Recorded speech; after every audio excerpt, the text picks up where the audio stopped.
Assalamualaikum warahmatullahi wabarakatuh. Alhamdulillah, thumma salatu wassalamu ala rasulillah wa ala alihi wa sahbihi wa man tabi'ahum ila yaumis sa'ah, amma ba'dah. Pada kesempatan kali ini akan mengkaji tentang kaifiyah sholatul Id, yang mungkin pada saat ini itu akan terjadi beberapa pertanyaan yang timbul dikarenakan adanya situasi yang tidak memungkinkan untuk mengadakan sholat Id. Semisal ada anjuran pemerintah bahwasanya pada daerah-daerah yang zona merah, maka di situ tidak boleh melaksanakan sholat Id secara berjamaah di masjid.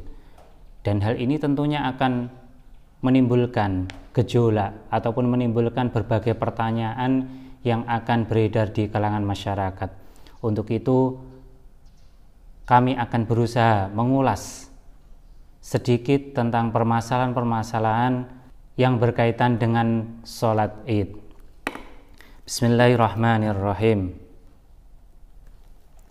Faslun wa sholatul Idaini ay al-fitri wal adha sunnatun muakkadatun. Fasal menerangkan tentang sholat Id, baik di situ sholat Idul Fitri ataupun sholat Idul Adha. Sholat Id itu merupakan sunnah muakkadah. Ini adalah pendapat yang dicetuskan oleh Imam Syafi'i. Berlandaskan apa? Yakni berlandaskan kesunnahan tersebut ay li fi'lihi, yakni karena berlandaskan Nabi Muhammad ini pernah melakukannya. Demikian juga menurut Imam Malik ini juga dianggap sebagai ibadah yang sunnah. Akan tetapi di sisi lain waqala Abu Hanifah hiya wajibatu ainin. Sedangkan sholat Id menurut Imam Abu Hanifah ini adalah hukumnya wajib ain. Wa qala al-Imamu Ahmad hiya wajibatu kifayatin. Sedangkan menurut Imam Ahmad bin Hambal ataupun madhab Hambali bahwasanya sholat hari raya Idul Fitri ataupun Idul Adha ini hukumnya adalah wajib kifayah.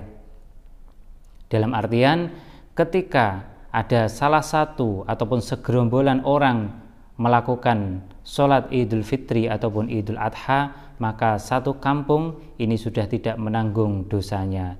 Namun ketika mengikuti madhabnya Abu Hanifah, maka kewajiban sholat Id, baik Idul Fitri ataupun Idul Adha, ini adalah wajib ain. Dalam artian setiap individu itu harus melaksanakannya. Berbeda lagi kita, yakni madhab Syafi'i dan juga Imam Malik ini sama, bahwasanya hukum sholat Id ini adalah sunnah. Kemudian bagaimana melaksanakan sholat Id? Apakah harus di masjid? Tentunya jawabannya adalah tidak. Namun wa fi'luha bil masjidi afdalu li syarafihi, yakni mengerjakan sholat hari raya Idul Fitri itu lebih baiknya, lebih afdalnya itu di masjid dengan beberapa alasan. Yakni yang pertama, wa fi'luha fil masjidi afdalu in kana wasi'an, yakni mengerjakan sholat hari raya Idul Fitri ataupun hari raya Idul Adha di dalam masjid itu hukumnya afdal, lebih utama ketika keberadaan masjid itu bisa menampung penduduk ataupun bisa menampung jamaah. Namun ketika tidak menampung jamaah, maka tentunya di situ hukumnya adalah makruh. Fi'luha bil masjid afdalu li syarafihi illa li udhrin kadhaikihi fayukrahu. Berarti keberadaan masjid, mengerjakan sholat hari raya Idul Fitri itu di masjid itu lebih utama ketika keberadaan masjid itu bisa menampung jamaah.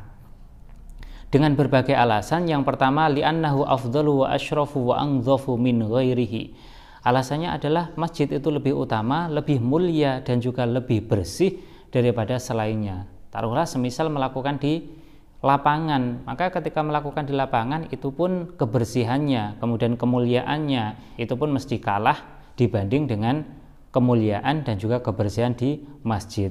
Kemudian lagi keutamaan di masjid itu wa tahsulu fihi raqatat tahiyyah. Ketika melaksanakan sholat hari raya Idul Fitri ataupun Idul Adha di masjid, itu nanti bisa menghasilkan sholat tahiyatul masjid. Yani sebelum melaksanakan sholat Id, itu pun juga ketika masuk di masjid, maka tetap disunahkan melakukan sholat tahiyatul masjid. Sedangkan ketika dilakukan di selain masjid, maka kesunatan tahiyatul masjid itu tidak akan bisa diperoleh. Kemudian tinjauan selanjutnya, yakni ketika dilaksanakan di masjid, itu pun juga bisa melaksanakan i'tikaf. Dalam artian seorang yang masuk ke masjid itu bisa melakukan i'tikaf sambil mendengarkan khutbah. Sedangkan ketika dilakukan di selain masjid, maka tentunya i'tikaf itu juga tidak akan bisa dilakukan. Kemudian alasan terakhir, wali annal a'immata lam yazalu yusalluna sholatal id bi Makkah fil masjid. Kemudian imam-imam terdahulu melaksanakan sholat id di Mekah itu pasti dilakukan di masjid, tidak ada tempat yang lain. Nah, ini berarti apakah sholat id itu harus di masjid? Tentunya jawabannya adalah tidak. Namun ketika dibandingkan apakah di masjid dan di selain masjid itu sama, maka tentunya jawabannya adalah tidak sama. Yakni dilakukan di masjid itu lebih mulia, lebih utama dengan alasan-alasan tersebut. Selanjutnya watusyra'u jama'atan, sholat id baik Idul Fitri ataupun Idul Adha itu dilakukan dengan berjamaah. Kemudian timbul pertanyaan, bagaimana ketika sholat id itu dilakukan dengan cara sendirian ataupun mungfarid? Nah, itu pun juga tidak apa-apa. Wali mungfaridin ay fala tushtaratu lahal jamaah. yakni sholat id itu tidak disyaratkan harus berjamaah. Seperti halnya keberadaan sholat Jum'ah yang di situ harus berjamaah. Alal aqal yakni 40 orang. Sedangkan kalau sholat id itu tidak disyaratkan berjamaah. Sehingga ketika dilakukan individu, maka di situ pun juga hasil kesunatan melaksanakan sholat id. Namun ketika sholat id ini dilakukan dengan individu, maka tentunya tidak disunatkan untuk khutbah setelahnya. Ai wala tusannu al khutbatu lil munfarid. Yakni ketika sholat sunnah Idul Fitri ataupun Idul Adha itu dilaksanakan dengan individu ataupun sendirian, maka tidak disunatkan untuk melakukan khutbah. Wa tusannu aidan lis-sabiyyi al-mumayyizi fayutlabu mi waliyihi amruhu biha liyaf'alaha fayuthabu 'alaiha. Kemudian juga sholat id ini juga dianjurkan bagi anak-anak kecil untuk melaksanakannya. Dan bagi orang tuanya ini diharapkan untuk mendidik, untuk menyuruh anak-anaknya supaya melaksanakan sholat id. Dan nanti bagi orang tuanya akan mendapatkan pahalanya. Selanjutnya, siapa saja yang disunnahkan untuk melaksanakan sholat id secara berjamaah di masjid, maka tentunya di sini juga ada pemilahan. La jamilatin wala dzati hayatin, yakni disunnahkan untuk melaksanakan sholat id secara berjamaah. Ini adalah semua orang kecuali perempuan-perempuan yang berparas cantik ataupun perempuan yang mempunyai sifat genit, sehingga di sini ketika keberadaan orang-orang tersebut itu melaksanakan sholat id di masjid, ini nanti dikhawatirkan akan terjadinya fitnah, sehingga perempuan-perempuan cantik ataupun perempuan-perempuan yang genit ini tidak diperkenankan ataupun bahkan tidak disunnahkan untuk melaksanakan sholat id di masjid secara berjamaah. Berarti kesunahan bagi mereka yakni melaksanakan sholat id di rumah. Selanjutnya, kalau perempuan yang sudah tua ini apakah juga disunahkan untuk melaksanakan sholat id di masjid?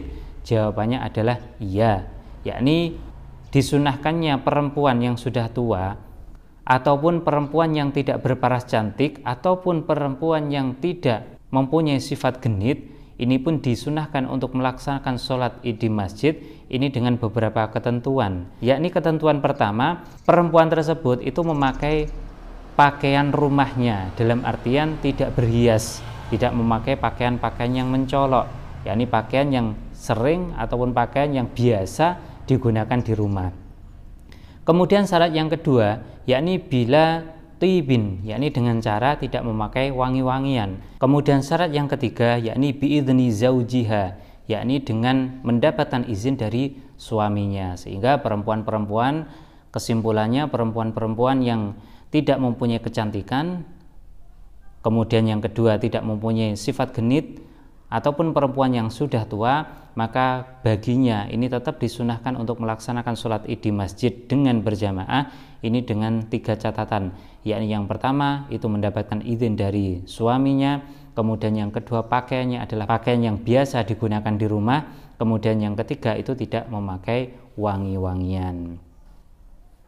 Selanjutnya masalah waktu. Kapan waktu melaksanakan sholat id? yakni waktu melaksanakan sholat id itu adalah ma baina tulu'i syamsi wa zawaliha, yakni masa yang berada di antara terbitnya matahari sampai di situ sekira matahari itu bergeser ke arah barat dari titik zenit kita.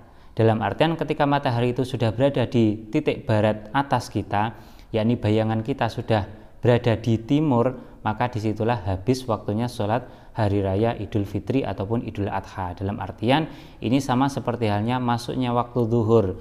Berarti bisa diambil kesimpulan, yakni waktunya sholat hari raya Idul Fitri itu dimulai dari terbitnya matahari sampai masuknya waktu sholat zuhur.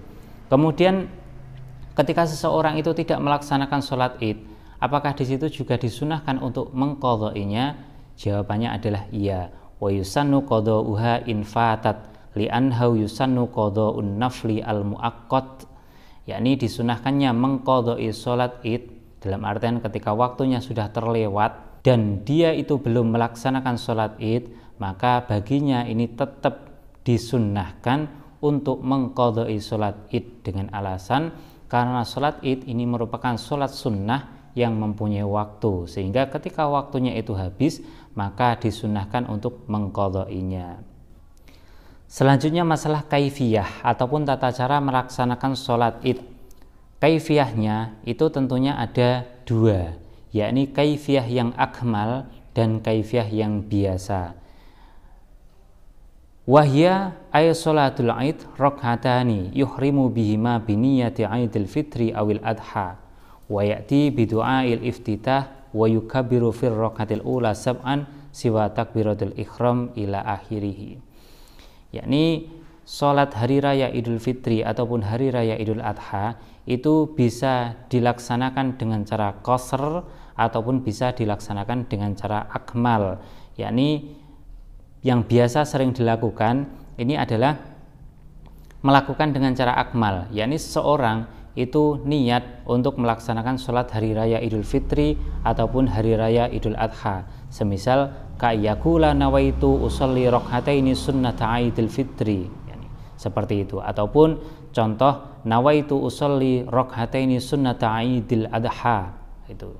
Kemudian setelah itu takbir dengan niat sholat hari raya Idul Fitri ataupun hari raya Idul Adha. Kemudian setelah itu membaca doa iftitah. Setelah membaca doa iftitah, baru di situ melaksanakan takbir, yakni di rakaat pertama itu takbir 7 kali, Allahu Akbar. Lah takbir 7 kali tersebut itu selain takbiratul ihram. Di sela-sela takbir ini disunnahkan untuk membaca Subhanallah walhamdulillah wala ilaha illallah wallahu akbar. Wal faslu baina kulli takbirataini biqadri ayatin mu'tadilatin. Yakni pemisah di antara 2 takbir ini adalah sekira kita itu membaca 1 ayat dari Al-Qur'an. Dan yang lebih pantas itu adalah kita membaca tadi, yakni Subhanallah walhamdulillah wala ilaha illallah wallahu akbar. Kemudian pertanyaan selanjutnya, apakah takbir ini merupakan takbir yang sunnahnya hayat ataupun sunnahnya abad? Jawabannya adalah takbir ini merupakan takbir yang sifatnya adalah sunnah hayat, sehingga ketika seseorang itu kok meninggalkannya maka tidak disunnahkan untuk sujud sahwi, baik meninggalkannya itu karena lupa ataupun karena memang sengaja meninggalkannya, itu tidak disunahkan untuk mengganti dengan sujud sahwi. Kemudian ketika kok lupa, walau nasiya at-takbirat wa syara'a fil qira'ah fatat. Ketika seorang itu kok lupa tidak melaksanakan takbir, kemudian setelah itu kok membaca surat Al-Fatihah, maka tentunya di sini takbir itu juga tidak boleh dilakukan. Semisal ada seseorang itu melaksanakan sholat hari raya Idul Adha ataupun Idul Fitri, dia itu takbiratul ihram, Allahu Akbar. Setelah takbiratul ihram, kemudian dia membaca doa iftitah. Kemudian setelah membaca doa iftitah, itu kan disunahkan untuk takbir 7 kali di rakaat pertama. Namun dia itu kok lupa, kemudian dia membaca ta'awudz, a'udzubillahi minasyaitonirrajim. Baru dia itu ingat, loh saya belum takbir. Maka di situ tidak boleh melaksanakan takbir, langsung saja membaca surat Al-Fatihah, kemudian ya terus melaksanakan sholat. Kemudian dia itu tidak disunnahkan untuk menggantinya dengan sujud sahwi. Sehingga kesimpulannya begini, sholat sunat hari raya Idul Fitri ataupun Idul Adha ini bisa dilaksanakan dengan cara akmal ataupun bisa dilaksanakan dengan cara al-aqal. Yakni melaksanakan al-akmal itu bagaimana? Yakni seseorang itu niat untuk melaksanakan sholat id, baik sholat Idul Fitri ataupun Idul Adha. Kemudian setelah itu takbir dengan niat tadi, setelah itu membaca doa iftitah, kemudian setelah itu membaca takbir 7 kali, dan di sela-sela takbir itu disunahkan untuk membaca subhanallah walhamdulillah wala ilaha illallah wallahu akbar. Setelah 7 kali baru di situ ta'awudz, kemudian membaca Fatihah.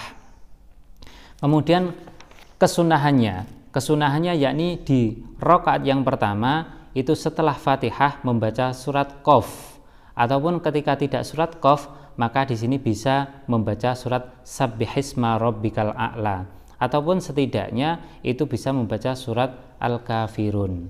Kemudian seperti biasa melaksanakan ruku, tumakninah, kemudian i'tidal, tumakninah, sujud sampai dia itu di rakaat yang kedua. Kemudian setelah di rakaat yang kedua maka sama, yakni disunahkan untuk takbir sebanyak 5 kali, dan di sela-sela takbir itu disunahkan untuk membaca subhanallah walhamdulillah wala ilaha illallah wallahu akbar. Setelah itu membaca surat Al-Fatihah. Setelah membaca surat Al-Fatihah ini disunahkan untuk membaca surat Iqtarobatis Sa'ah, ataupun ketika tidak Iqtarobatis Sa'ah bisa dengan surat Al-Ghasyiyah, yakni hal ataka haditsul ghasyiyah, ataupun setidaknya ini bisa membaca surat Al-Ikhlas. Kemudian setelah itu sama ruku, kemudian i'tidal, sujud, kemudian salam. Ini adalah kaifiyah sholat sunnah yang akmal. Ataupun kaifiyah yang kedua, ini bisa dilakukan dengan cara seperti hanya melakukan sholat sunnah wudhu. Dalam artian seorang itu sholat sunnah 2 rakaat tanpa adanya takbir 7 kali di rakaat yang pertama dan tanpa adanya takbir 5 kali di rakaat yang kedua. Setelah selesai melaksanakan sholat id, baik Idul Fitri ataupun Idul Adha, maka di sini disunnahkan untuk melaksanakan khutbah. Wa yakhtubu may yusolli jama'atan minadz-dzukur walau musafirin. Ya, ini disunahkan untuk melaksanakan khutbah bagi orang yang melaksanakan sholat hari raya Idul Fitri ataupun hari raya Idul Adha dengan cara berjamaah, ini dari kalangan laki-laki, walaupun toh mereka itu adalah orang yang musafir. Ini berbeda dengan permasalahan Jum'ah, yakni kalau permasalahan sholat Jum'ah ini harus mustautin, tapi kalau permasalahan di sholat id ini boleh dilakukan khutbah walaupun toh orangnya itu adalah orang yang bepergian semua. Fala khutbata limunfaridin wala li jama'atin nisa illa ayyakhtuba lahunna dzakarun. Maka di sini tidak disunnahkan untuk khutbah bagi orang yang sholat sendirian. Berarti bagi orang yang sholat sendirian di rumah, maka di sini tidak disunnahkan untuk melaksanakan khutbah setelahnya.